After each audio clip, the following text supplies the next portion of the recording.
নমস্কার বন্ধুরা, আমি সঞ্চারী আর আমার চ্যানেল ইএইচ কুকিংয়ে আপনাদের সকলকে স্বাগত। খুব চটপটা কিছু খেতে ইচ্ছে করছে, অথচ হাতে একদম সময় নেই।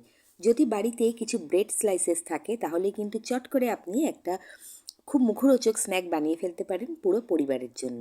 তার জন্য প্রথমেই নিয়ে নিতে হবে বেশ কয়েকটা ব্রেড স্লাইস। তারপর সেই ব্রেড স্লাইসগুলোকে এক এক করে একটু করে জলের মধ্যে ভিজিয়ে নিয়ে হাত দিয়ে ভালো করে চেপে এক্সেস জলটাকে বের করে দিতে হবে। যেহেতু ব্রেড ভীষণ নরম হয়, জলের মধ্যে জাস্ট একটু চুবিয়ে নিয়েই কিন্তু হাত দিয়ে ভালো করে চিপে এর যে এক্সেস জলটা আছে সেগুলো বার করে নিতে হবে। খুব ঝটপট তৈরি করে নেওয়ার একটা স্ন্যাক রেসিপি আজকে আপনাদের সাথে শেয়ার করছি। আশা করি আপনাদের ভালো লাগবে।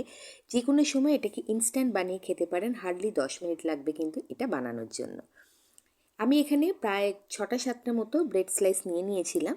এবার প্রত্যেকটাকে এরকম একটু জলের মধ্যে চুবিয়ে নিয়ে হাত দিয়ে চেপে চেপে ভালো করে জলটাকে নিংড়ে নিয়ে প্রথমে একটা পাত্রের মধ্যে নিয়ে নিলাম। এবার এর মধ্যে কিছু ভেজিটেবলস আমি অ্যাড করছি। যেমন আমার ফ্রিজে বেশ কিছু ক্যাপসিকাম ছিল, তার থেকে একটা মাঝারি মাপের ক্যাপসিকাম নিয়ে বেশ ছোট ছোট টুকরো করে কেটে আমি এর মধ্যে দিয়ে দিলাম। বেশ কিছুটা পরিমাণে পেঁয়াজ। এগুলো দিলে কিন্তু এই স্ন্যাকটা খেতে খুব ভালো লাগবে। তার সাথে দিয়ে দিচ্ছি কাঁচা লঙ্কা নিজের স্বাদ অনুযায়ী।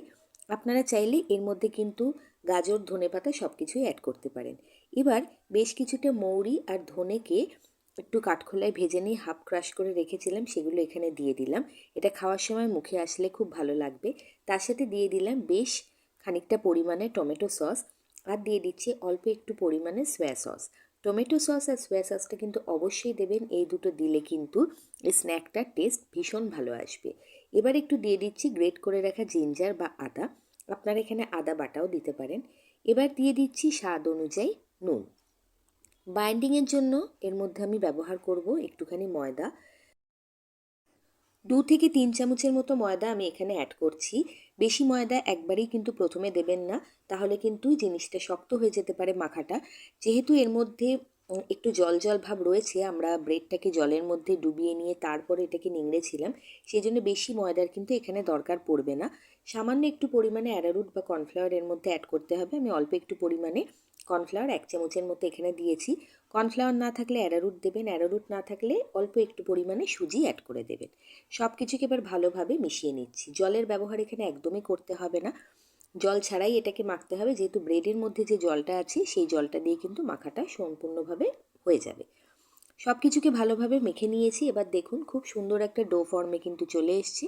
এবার হাতে তেল গ্রিস করে নেব, নিয়ে নিজের পছন্দ অনুযায়ী এখান থেকে শেপ দিয়ে তারপর এগুলোকে তেলে ভাজবো। ভীষণ মুখরোচক, ভীষণ চটজলদি বানানো যায়। 10 থেকে 12 মিনিটের মধ্যে কিন্তু আপনি এটাকে ইজিলি সার্ভ করে দিতে পারবেন। এতটাই এটা খেতে ভালো হয় যে একবার খেলে কিন্তু এই স্ন্যাকটা আপনি বারবার বানাবেন। আমি এগুলোকে লম্বা আকারে গড়ে নিচ্ছি। এগুলো গড়তে গড়তেই আমি কড়াইতে রিফাইন্ড অয়েল গরম করতে বসিয়ে দিয়েছিলাম। এগুলো গড়ে নেওয়ার পর একে একে মিডিয়াম হট অয়েলে এগুলোকে ছেড়ে দিয়ে ওলট পালট করে হালকা গোল্ডেন ব্রাউন হওয়া পর্যন্ত ভেজে নেব। আমি কিন্তু এখানে আলাদা করে কোনো ময়দার গোলা বা বেসনের গোলা এগুলোকে ডুবাইনি বা কোনো ব্রেড ক্রাম্ব বা কিছুই এর গায়ে লাগাইনি। ডাইরেক্ট গড়ে নিয়ে কিন্তু আমি এগুলো তেলে দিয়ে দিলাম। খুব কম সময়ের মধ্যে তৈরি করে নিতে পারবেন, খেতে লাগবে দুর্দান্ত।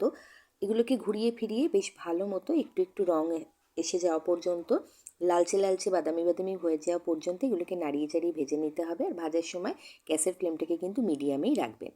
সবকটা এইভাবে ভাজা হয়ে যাওয়ার পরে পছন্দ মতো চাটনি বা সস দিয়ে সার্ভ করুন। খেতে দুর্দান্ত লাগে। রেসিপি পছন্দ হয়ে থাকলে অবশ্যই চ্যানেলটাকে সাবস্ক্রাইব করে পাশে থাকবেন। ভালো থাকবেন, সুস্থ থাকবেন। ধন্যবাদ।